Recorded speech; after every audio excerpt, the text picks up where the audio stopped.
Welcome to In the Middle of It. I'm Jeb Hart. I am glad to be with you on this Wednesday the 4th. Thank y'all for taking time to be with us. We're glad to have you here. I got Clayton Harris in the booth with me today. How are you, Clayton? Doing well. Good morning, Jeb. Glad you're here. And got a special guest today who was kind enough to stick around. Debbie Matthews is with us. How are you, Debbie? Oh, man, Jeb, I'm so glad to be here. I love doing your show, so I'm glad to be back in town and glad to get asked to stick around. Absolutely. Well, there's so much dang stuff going on that you can't keep up with it. You know what I'm saying? To talk about. It's a lot of moving parts, a lot of things to try to, get out in front of. And also there's so many things that are happening that trying to make sure that you understand all of it as it's happening, because some of it's new, some of it's in realms that I don't normally venture into. So trying to make sure I'm versed enough on it to have opinions has been consuming enough, but it's not for lack of content. Or That's for topics sure. worth discussing. That's for sure. I mean, I want to say something about this before it completely gets washed out of the news. Okay. This thing that happened in Austin was horrible. This shooting of the guy, which they won't go out and say it's a terrorist act, although he had a sweatshirt on that said property of Allah and an Iranian t-shirt underneath that, But And he's not Iranian, so. Yeah. Right. Sierra Leone, though, it's another one that's showing up on the grid. No, I know, but. Right. But that happened. And then there was also a mass shooting in Ohio at a club, which they may say that that's a party issue for something, but then this 495 road rage thing that happened in that day, it's just, these have been completely washed out of the news cycle already, and I do think that we as Americans have to be totally, what the phrase I'm hearing from everybody is head on a swivel, be very careful, watch your surroundings, etc. So anyway. I think that's fair, but we also, it's true of anything. This time it's more highlighted because of the scale of it. But there are stories that stick on the news forever and don't go away. There are stories that are equally as compelling or important that just drift away like dust or never even make it there. And that's the nature of our attention span and the nature of coverage. And sometimes it fits the narrative, sometimes it catches, sometimes it's hammered in because they want it to catch. There's tons of different versions of it. Right. But now it's just highlighted because the thing in Austin would normally be leading the news forever, but we're bombing Iran, and there's a chance that those two things are related or overlapped or one spurred the other. And so, I've been in North Carolina for 3 weeks due to my mother-in-law's death. But you get to Carolina where all you've really got is the main news reports, unless you have your phone, and you watch the consumption of news by other people. Like, we were in the nursing home for so many days, and the only channels that they have, which are ABC, NBC, CBS, CNN, or Fox. Okay, and the whole time we were there, it was the Nancy Guthrie story completely, nothing else at all. And maybe that was a psyop on us to make us not look at what was about to happen in Iran. Maybe. I don't know. But as you said, there's a lot of stories out there that could have deserved the attention, that didn't get it because Guthrie got it. Not that you don't want a good result out of that, but you start looking at these things going, okay, psyop, was that a psyop? Is it a psyop to get us to look over here while other things are happening? Is that the case? Or right now, the news last night was, while we're looking at Iran, there's a bunch of Epstein files that have been removed from the DOJ site. So is the news media being used as propaganda or a psyop on the American people?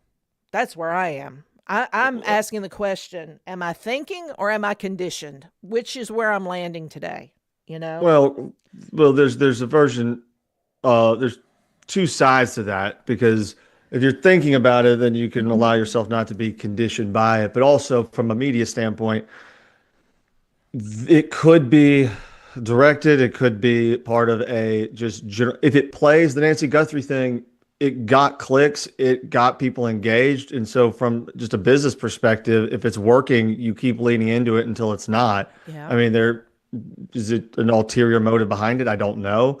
But I can tell you the fact that that's what garners our attention instead of the other things that are going on, because that one's as sad as it is that someone's missing or presumed dead or maybe dead or kidnapped or Right. whatever version of it people hypotheticalize and Right. Nancy Grace on. Right. Like, it's entertaining. It's not news. It's entertainment, and Right. that's a sad state of affairs that we've replaced Well, being informed with being entertained. so yesterday there was a general that's missing out of Albuquerque. Have you heard anything about that? I have not. Okay, so there's a general who's a retired general who was, I'm trying to find the story. I have to screenshot all this stuff to be able to talk about it. Um, but there's a general missing in Albuquerque. And I'm not seeing anything about it Like, anywhere. how, like, is he like in his He, 80s he's and has like no, dementia? he's like, he retired 12 years ago. He was a part of, let me find the report. Man, uh, and I'm going over a whole lot of really great other topics to talk about.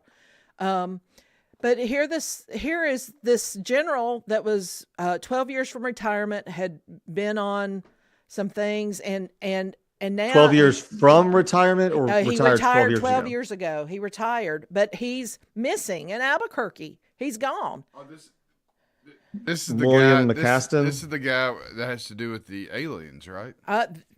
I know that he was on some different things, but nobody's talking about the general that's disappeared in Albuquerque. Jeb, did we not talk about this alien thing before all this disclosure stuff started happening with the president and talking about? I watched the video. I watched the movie. Yeah, Yeah, the movie's great. age of disclosure. Yeah.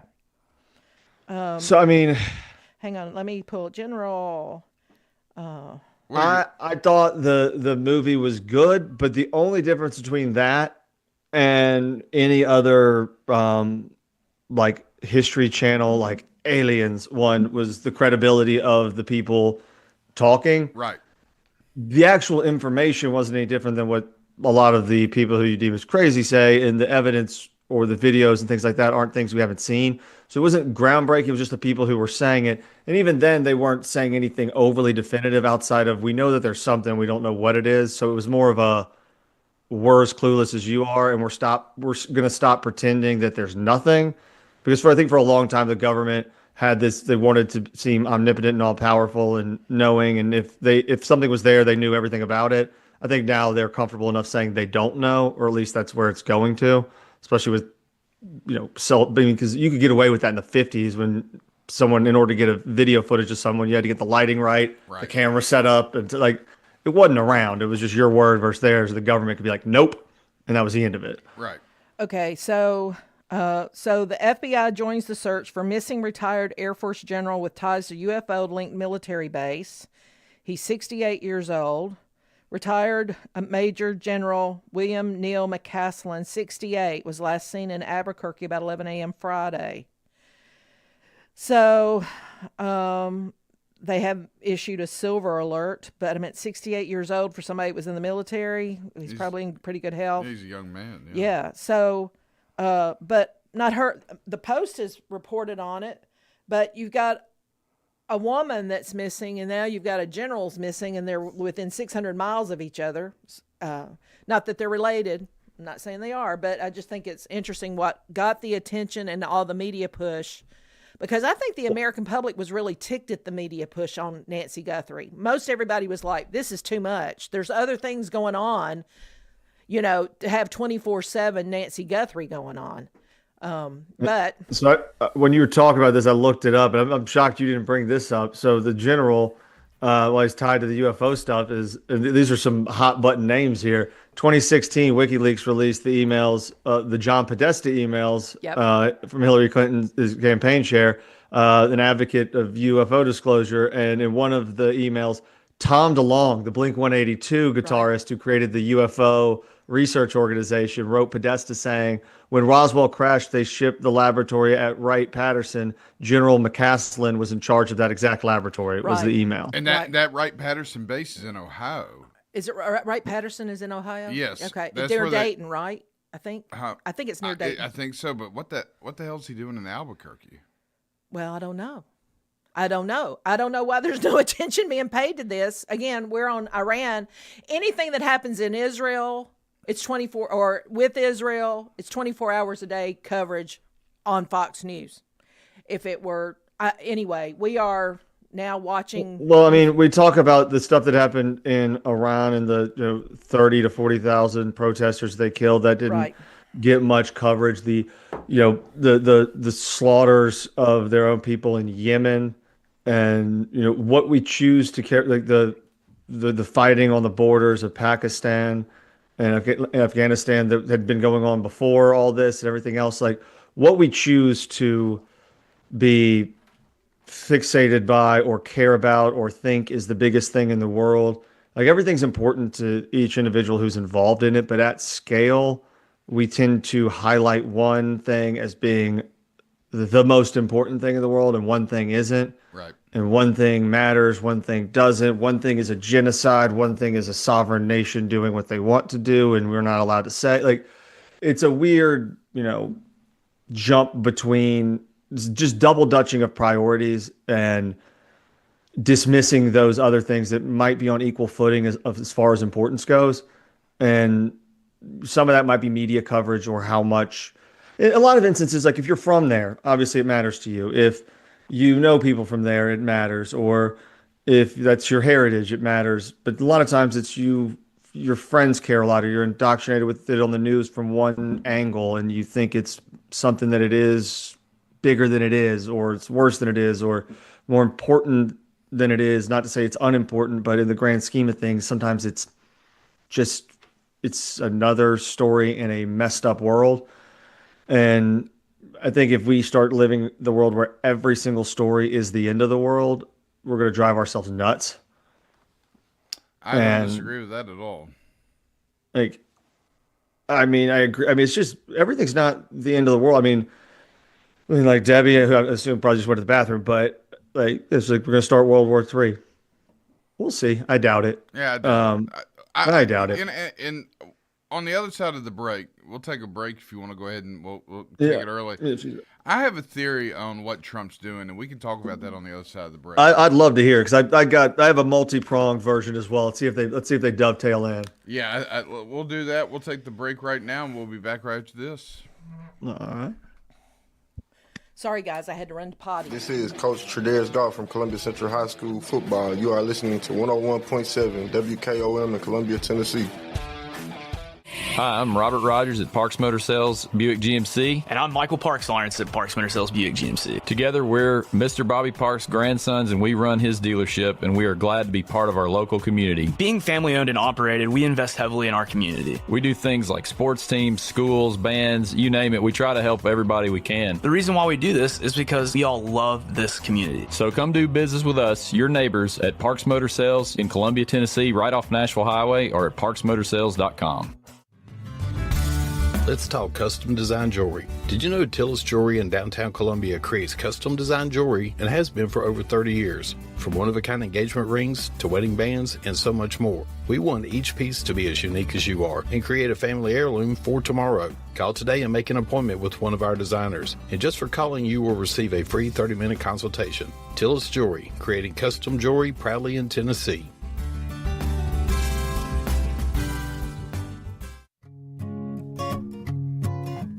Hi, Jimmy here for Columbia Ace Hardware. Columbia Ace Hardware now carries Magnolia Home by Joanna Gaines paint. Now their premium quality and huge selection of colors will be right in your neighborhood. Along with the award-winning service and advice Columbia Ace has always provided for your paint projects. Around the block, what you need in stock, with people who know their paint. Columbia Ace, the helpful place. Ace is the place with the helpful hardware, folks.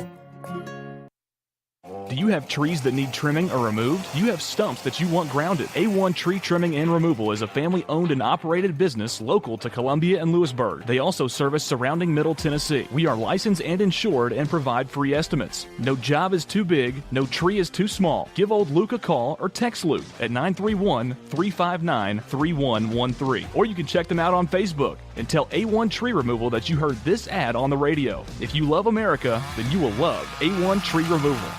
You're not just a homeowner, you're also an ice maker that didn't read the job description owner. Fortunately, you've got heating and cooling built and tested to keep going. American Standard Heating and Air Conditioning, built to a higher standard.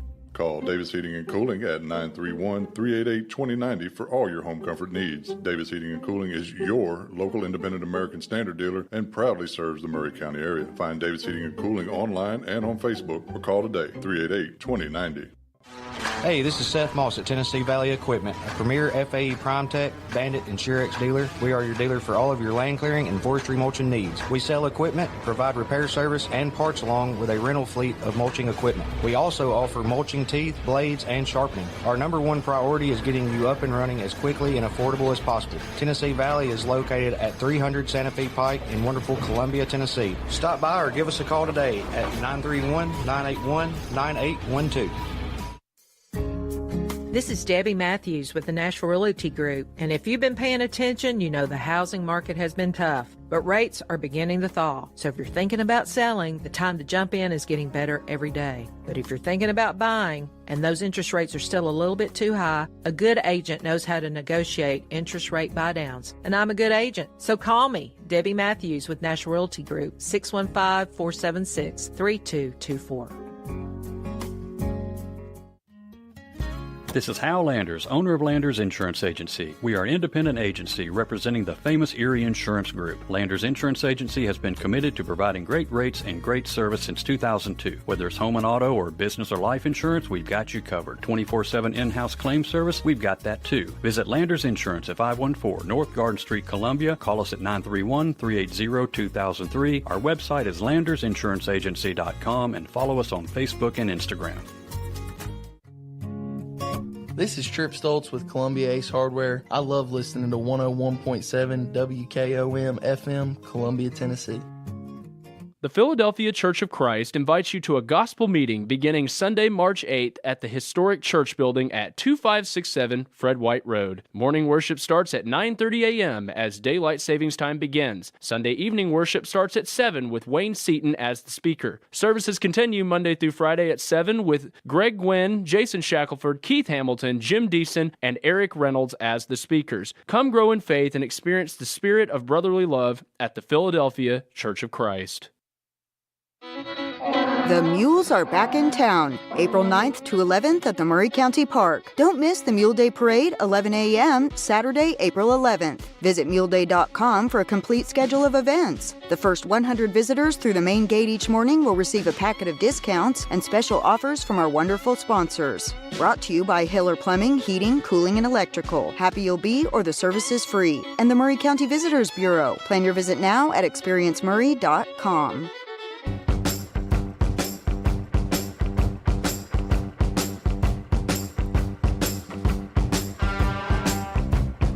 Welcome back to In the Middle of It. I'm Jeb Hart. Happy to be with y'all here on this Wednesday morning. I got Clayton Harris on the controls in Columbia. How are you, Clayton? I'm doing well, Jeb. Good morning. Good morning. I got Debbie Matthews with us today, sticking around. How are you, Debbie? Good morning, Jeb. I'm so good. So glad to be here on your hit show. Glad to have you. Yeah.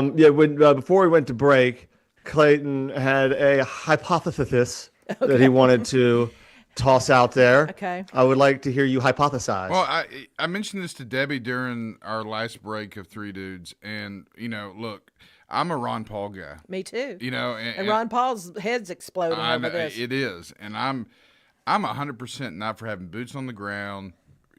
Rebuilding a country, doing it how we did it in Iraq and Afghanistan and even Vietnam, if you want to go back even further. But I was saying, I really believe that this would have happened in Trump's second term if he would have won in 2020. Because I think Trump wants to go down as the greatest president of all time. And that's what's always made me feel secure about the man, is that his ego is so large. He wants to be remembered for being great, not mediocre, not corrupt or anything like that. And I think this has probably been on his list for a while. You can only taunt the man so many times before he's finally going to do something. Maduro said, "Come and get me." Well, guess what? He came and got him. That's right. And I truly believe if that 2 months from now we're still talking about this, where we're still involved, I will be shocked. I'll be shocked if we have boots on the ground. I told you I agreed with what Jeb said. I don't think Pete Hegseth had much of an option. You can't tell the enemy that we're not going to come in. They need to know that all options are on the table. Right. But, I'm sure they really know that it's not going to happen. What they're doing right now, I mean, they just killed 88 dudes who had gathered to vote for the next supreme leader, and they met in a building at the same place. They've knocked out all the top dudes in the Iranian Revolutionary Guard, and it gives the people in Iran a fighting chance, and that's what he told them. I mean, here's my other thing too. You look at Saudi Arabia; they're pissed off this morning. In fact, they're talking about using their fighter jets to go in and attack Iran.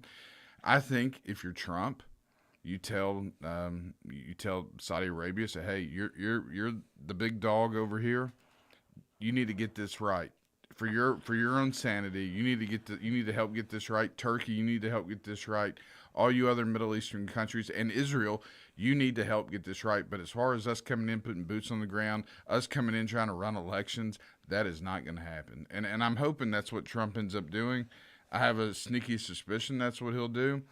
And again, I think he did this for the history books. I think he's hoping, and who knows. But if Iran can return to their ways that they were back in 1978 and prior, maybe they have a chance. I don't know. I mean, you know this better. I mean, as a coach, you know that sometimes a really unstable team needs a common enemy, and sometimes that's the coach. Mm-hmm. To where if you can galvanize around a singular big bad guy that you can all agree, all right, let's fix that. So if you have all these kind of different Muslim countries or Arab countries around the Gulf, historically they have common religions or some shared historical background, but on the whole they vary, in some cases wildly, some cases marginally, but they've never had a ton in common. But now they're like, all right, they shot at us, we got to get this fixed. Now they're all kind of on the same page of trying to resolve that, and that is the most stabilizing thing there can be, there is to have them all on the same page about something. And they have all recognized how much of a thorn in all of their sides Iran has been for the past 50 years, but nobody wanted to be the ones to do it. And now it's like the floodgates are open, and it's something they all have desperately wanted for a long time. And the timing too, with Russia being occupied with Ukraine. Mm-hmm. And that's what I don't get about our friends on the Democrat side is they're all about killing as many Russians as they can and supporting Ukraine. And now you got folks defending the Ayatollah. I mean, the hypocrisy is large. So I don't know. I'm keeping an open mind on this because I'm pulling for us. I'm pulling for the USA. Right. I'm pulling for our troops, and I hope this works out. If it turns into a quagmire, if it turns into boots on the ground and nation building, then I'm going to be pissed off, and I will. We'll lose the midterms. Yeah, well, absolutely. Probably going to lose them anyways. So, again, I think timing has a lot to do with this too, and yeah. I didn't think we would lose the midterms. I do think that there's going to be a lot of Republicans that if this thing gets really messy, that they will stay at home because they're going to say, we can't vote ourselves out of this anymore. Okay, this is too far gone. The corruption's too deep. We're not seeing any change. And that's a true sentiment of what's out there in the Republican Party. So you're going to have apathy and nobody turning up. I need to know, is Saudi Arabia Sunni or Shiite? Can somebody Google that real quick?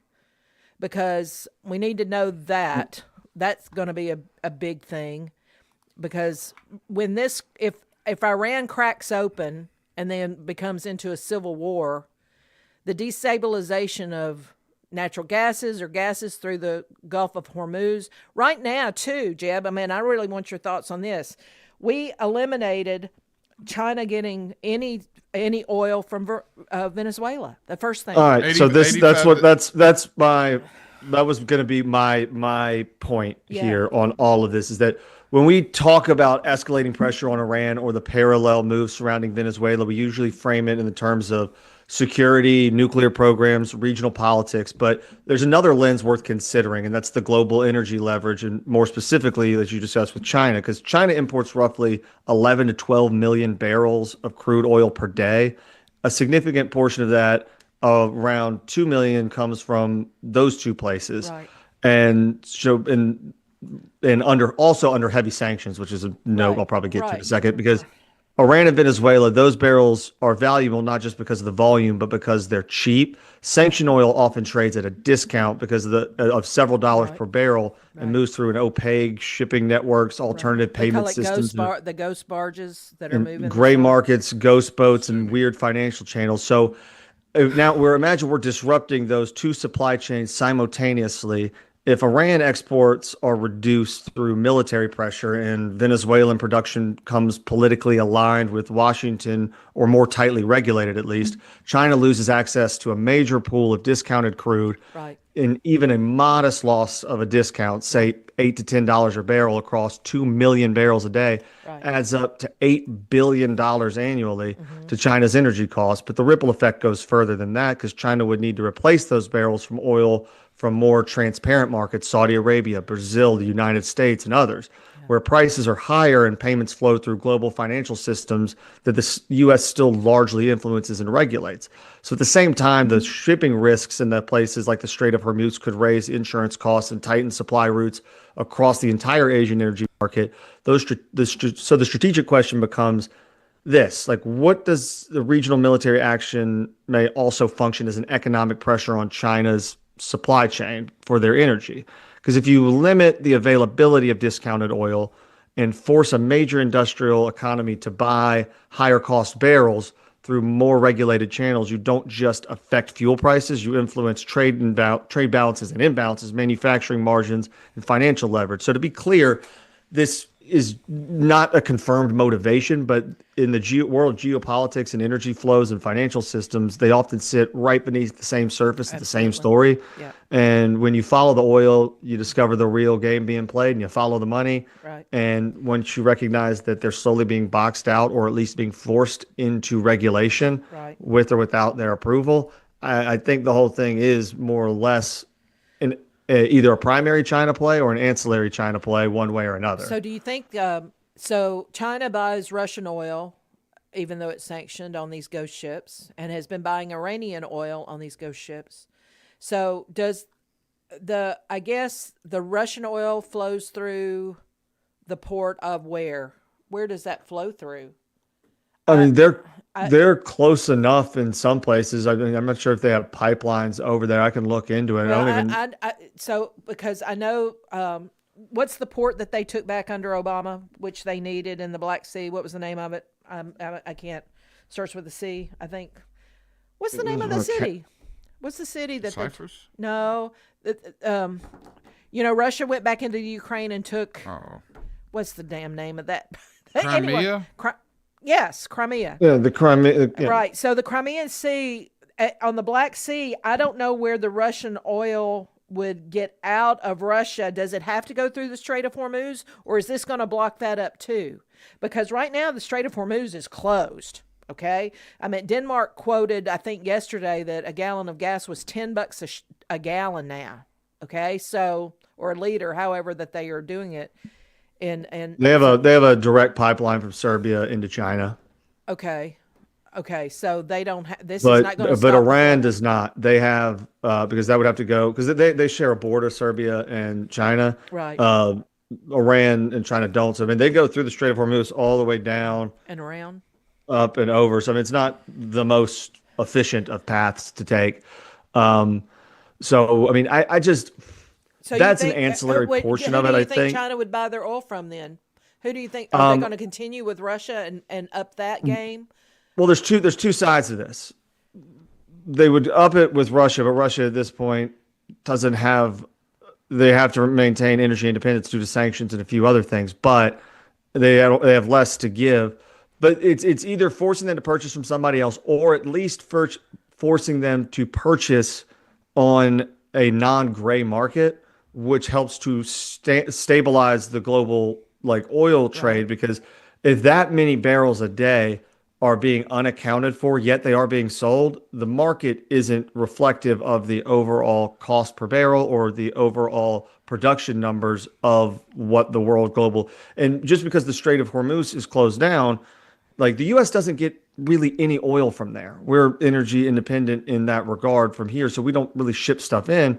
But because 20% of the world's oil comes out of there and oil is a global market, we're affected by something that we don't actually need. Right. But the prices change on our gas because it's a global market. Right. And so their stuff is on a gray market, and it's not really participating in the overall, economics, unit economics of what oil is at scale. And so bringing them back into the fold helps the global market to be self-reflective of what it really is. That would be a minimum of a quality outcome of this. The best would be that they start to pressure Iran to change governments because they want that strait open and they know it'll be closed as long as this goes on. So having them be an outside influence to try to force them to do it, because they're not going to go in and fight to open it up. You don't think they would rather go the quicker way? You don't think China's going to join in on this? No, they will not. Because it's what are they going to do? They're going to fight they need that oil. It's 20% of their oil. So, but you don't think that they would say, okay, it's an opening here. If the U.S. has overthrown our government, they're going to have a say in where the oil goes. Maybe the nation's up for grabs, and China says we're going to grab it, or if not, we have to deal with the Americans. So.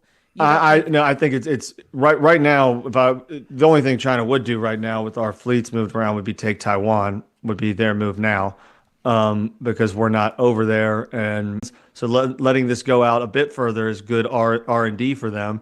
But also they would be inclined to just have the strait opened up faster, and the idea of the ghost boats and the ghost fleet is, while it was cheaper, it wasn't nearly as plentiful because they had to be real sneaky about it, even though no one really cared and Biden didn't enforce any of the sanctions. But if it's fully opened up, the amount of oil that could come in is a lot more than the amount that could come in on the ghost fleets, even if it might be a couple bucks more a barrel.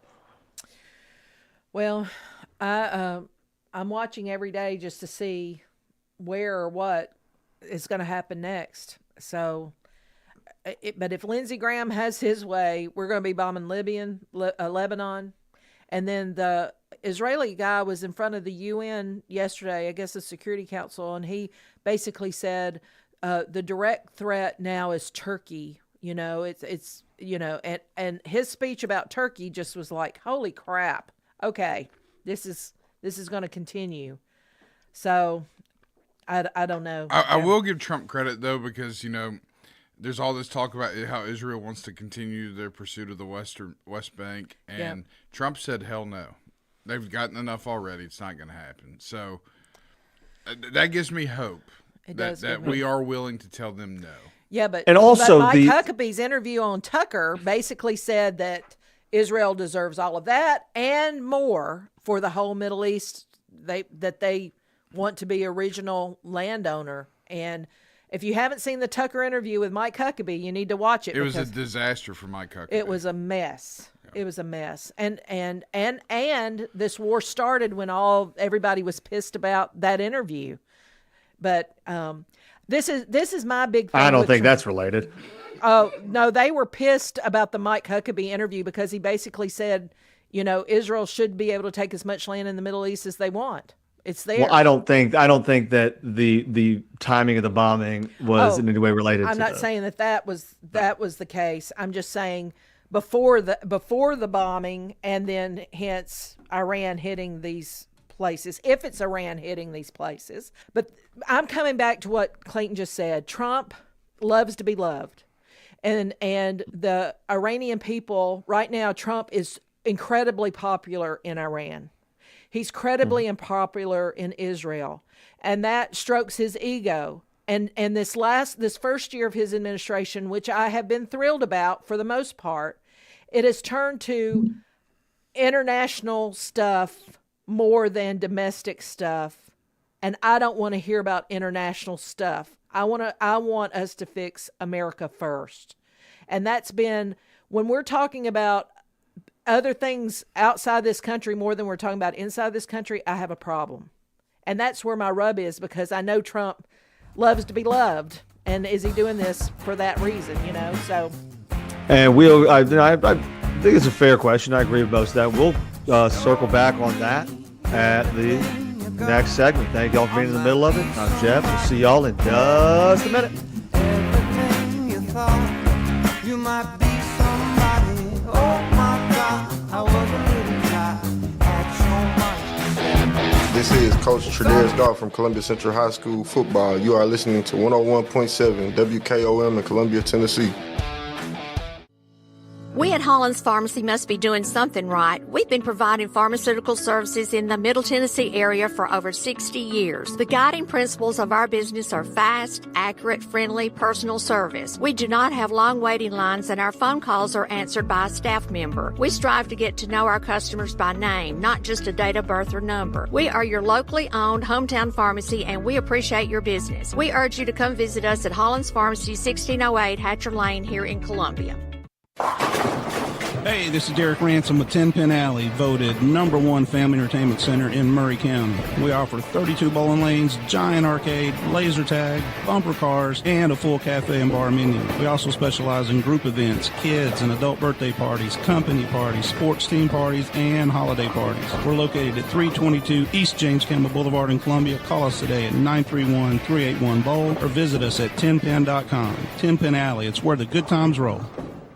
In today's uncertain world, you can never be too careful about your family's financial future. That's why the Parker Group, a part of Baird's Private Wealth Management, is offering a free second opinion on your financial plans. Let us review your current plan, and we will identify any gaps and offer suggestions to improve it. Please call the Parker Group at 931-548-3737. That's 931-548-3737. Robert W. Baird & Company Incorporated does not offer tax or legal advice. This is Mark Curry at the Trailer Store. We are a local, family-owned business. Every day, I work with my wife, Susie, my mother, Becky, and my son, Justin. We offer a full line of lawnmower trailers, utility trailers, stock trailers, and a full line of trailer parts. We also offer service. Come see us at 1021 New Lewisburg Highway. Call us at 931-381-2795. That's 931-381-2795. Farmer Johnny here, Taylor Family Farm. I want to give y'all a little look-see. We raise 100% non-GMO, grass-fed beef, pasture chicken, and pork on our family farm. Everything that we grow is raised with love and care to ensure the highest quality and nutrition for our family and customers. You can shop online at TaylorFamilyFarmTN.com or visit our farm store in person at Etheridge, Tennessee at 301 Dave Reisner Road. That's TaylorFamilyFarmTN.com for more information. Hi, I'm Kelly Dobson, owner of Caring Hearts Home Healthcare here in Columbia. For over 20 years, we've proudly served our community, locally owned and operated, providing trusted care you can count on. We support seniors, individuals with disabilities, and even short-term care after surgery. From personal care to homemaking and companionship, our team is here to help you or your loved one live safely and comfortably at home. Call Caring Hearts today at 931-381-5470 or stop by in person, 1121 Trotwood Avenue here in Columbia. Hello, I'm Rick Whitley. And I'm Daniel Pollard from Jones & Lang Sporting Goods. We would like to take this opportunity to thank all of you for the many years of support. Since 1966, Jones & Lang has been locally owned and operated and supplying teams from T-ball to college. Stop by and see what we can do for you. We offer a wide variety of services from silk screening and embroidery to our custom trophy and awards department. We're open Monday through Friday, 8 to 5, and Saturday, 9 to noon. Remember, Jones & Lang Sporting Goods, the look of a winner. Hello, my name is Zach Maddox. I'm a proud third-generation owner-operator of Columbia Paint and Wall Cover, founded by my grandfather, Ralph Maddox, in 1946. We offer